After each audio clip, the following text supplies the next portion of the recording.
So I was recently listening to a podcast called "It Could Happen Here," which details the scenario of the second Civil War in the United States, a possible second Civil War that the author is basically spelling out he thinks could happen or likely will happen.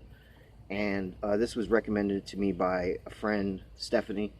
And so basically, I want to talk about it a little bit. There were some parts that I enjoyed and some parts that I thought were kind of silly, to be honest with you.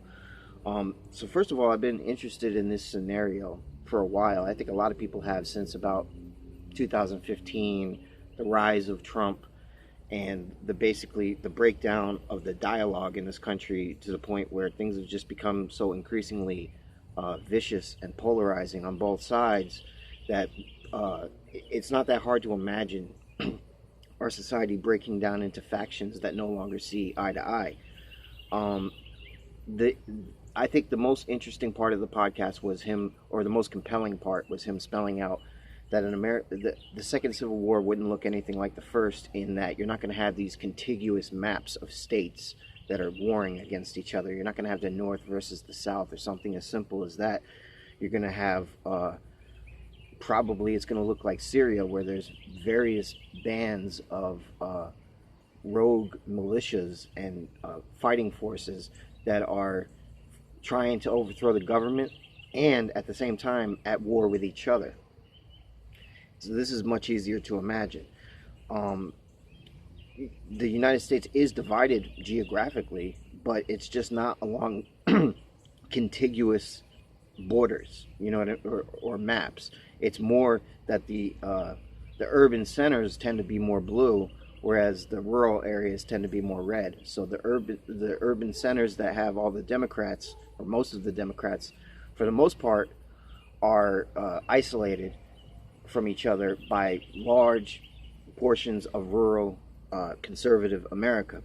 But I don't think that it would be likely to fall along strict geographical lines like he points out. It probably, if it did happen, it would be a destabilizing situation where one or more group is trying to overthrow the government, and this leads other groups to throw their hat into the mix because they don't like the groups that are trying to overthrow the government, and they also don't like the government. So it's more likely to be a multi-vector war where there is all these different mini conflicts within the war. So basically, I think it's a nightmare scenario. It's something I fantasize about in terms of it would be interesting to see. It's like an alien invasion or something. It's something that you think would be really fascinating to see, but if it actually happened, it would be terrible. I don't have any romantic ideas about it that it could be the next revolution that's going to bring about a better order in this country. Like some people think we need another revolution. I really think that it would be a fucking disaster.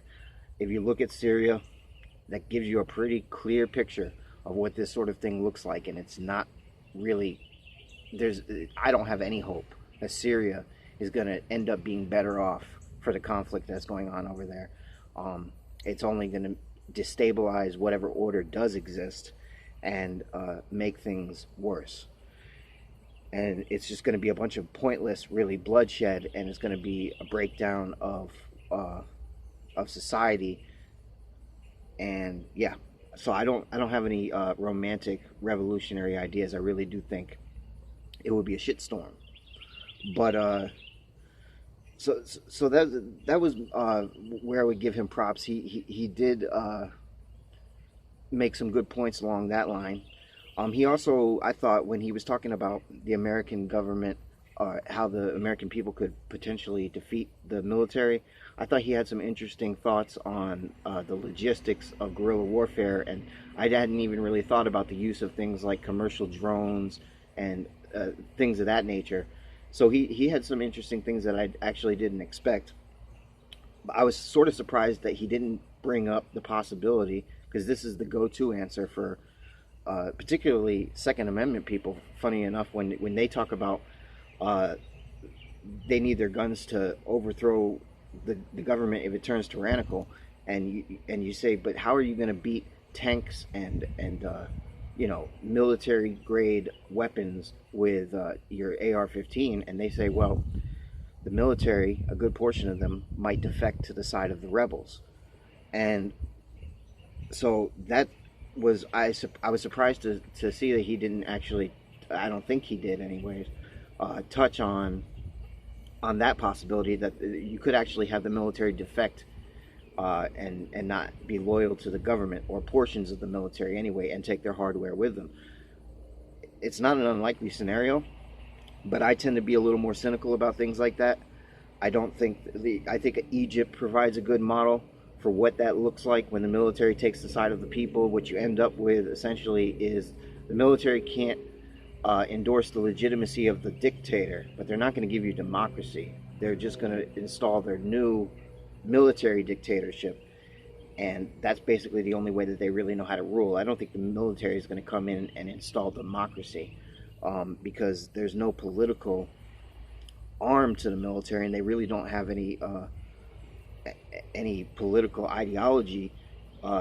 There's soldiers with all different types of beliefs, and so how are they going to agree as to what kind of how the government's going to be set up?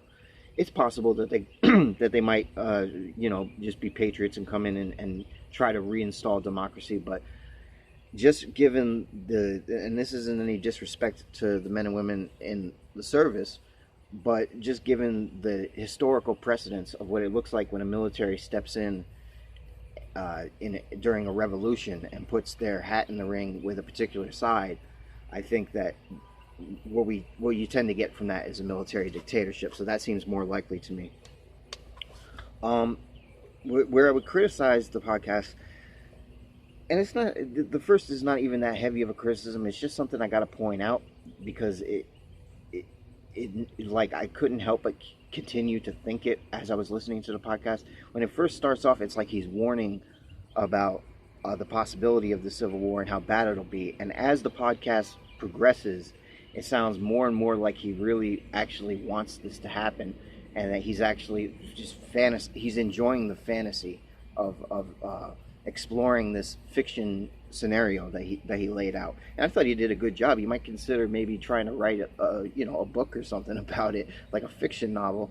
There's no problem with enjoying the fantasy, the dystopian fantasies like that, but I thought it was a little disingenuous after a while that how he was like sort of preaching that this is almost inevitable, and at the same time like sort of reveling in the fantasy of what it would look like. I think that it's much more something that he would like to see happen because it would be interesting than it is something that's really just bound to happen.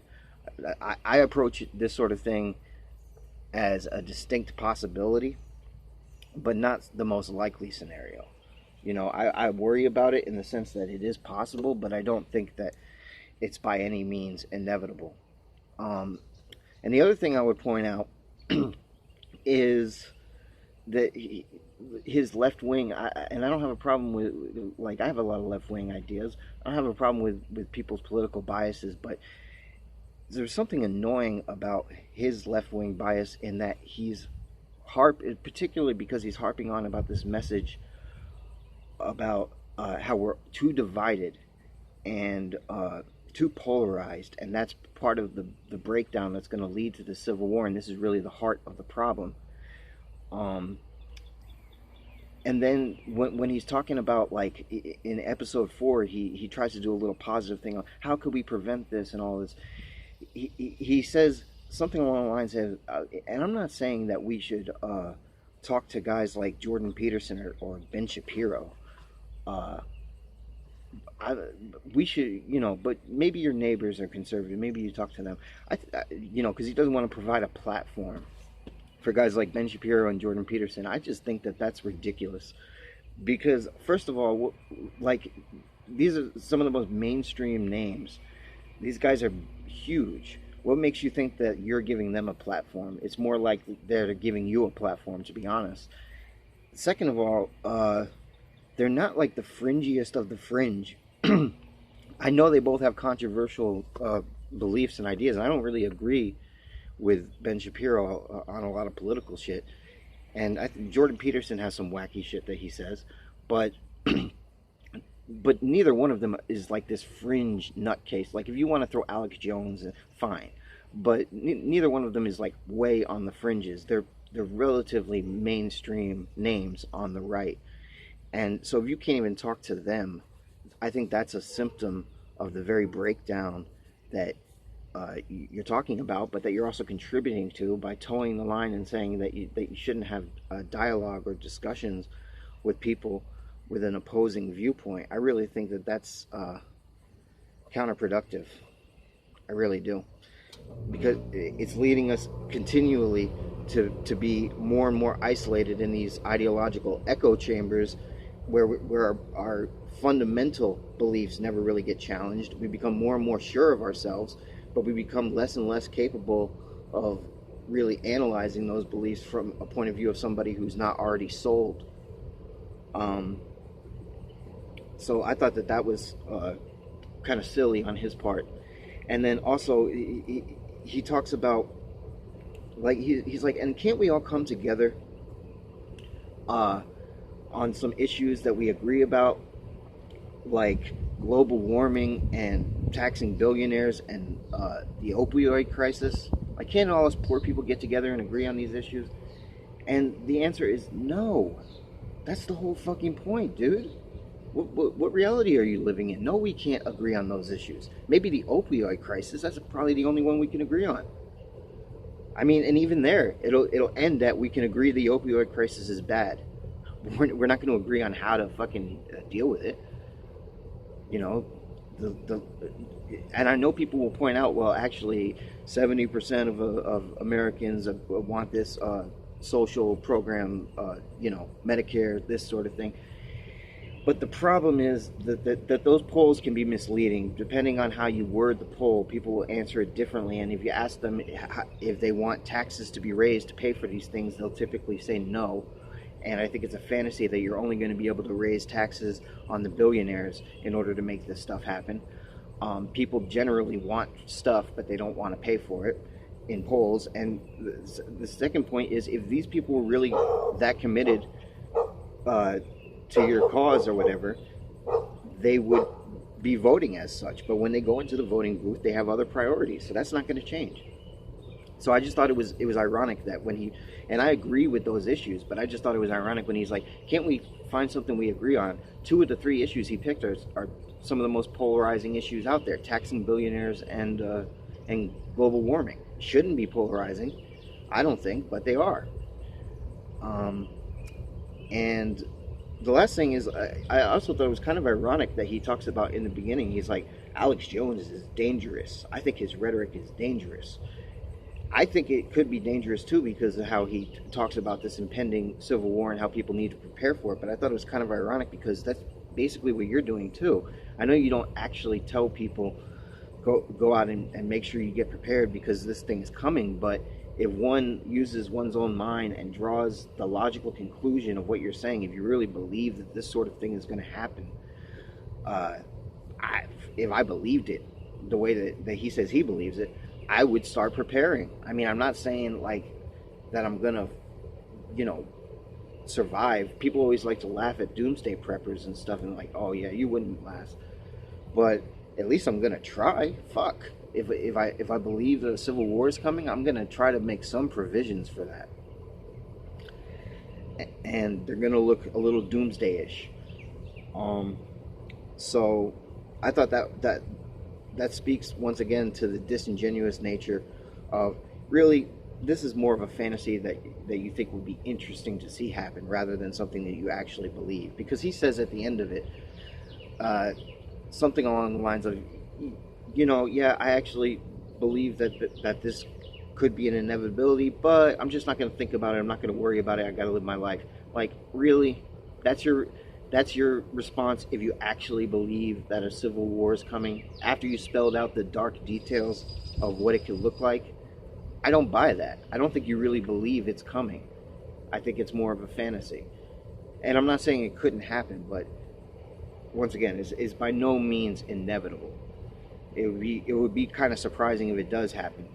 But where I do agree with him is that the ingredients are there. It's just going to take the right person to stir them up. But all in all, because I've just done some criticizing, all in all, I would say I recommend the podcast because it is interesting.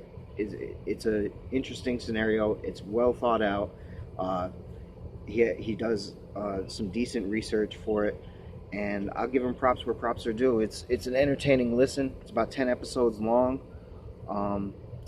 and yeah, those are my thoughts.